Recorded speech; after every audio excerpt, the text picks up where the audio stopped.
सखी के तना बताई दिलवा के हाल सखी के तना बताई जेसीबी चलावे मरद मिलल बा कसाई जेसीबी चला सखी हो कसाई दिलवा के हाल सखी के तना बताई जेसीबी चलावे मरद मिलल बा कसाई दुनु लीवर धके देला झक झोर हो जवानी पूरा कोड़ देवेला देह भइल बाबे मोरा कमजोर हो जवानी पूरा कोड़ देवेला यारे कोड़ देवेला दुनु लीवर धके देला झक झोर हो जवानी पूरा कोड़ देवेला मोरा देहिया भइल कमजोर हो जवानी पूरा कोड़ देवेला।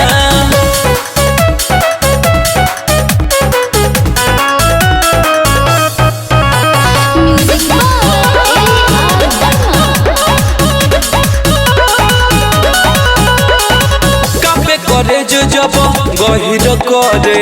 एके हाली में लगे डाला के भरे एके हाली में लगे सखी हो रे काबे करे जब गहिर करे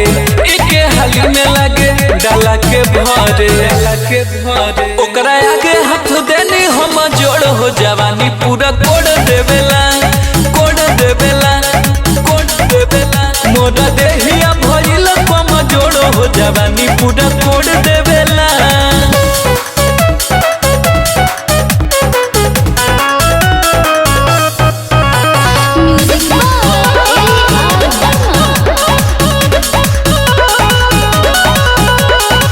तिलक बोला मुआ के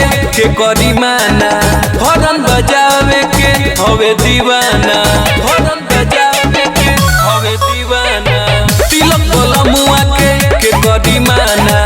हरन बजावे के हवे दीवाना गिरीश पोछे ना चुआ के देला छोड़ हो जवानी पूरा कोड़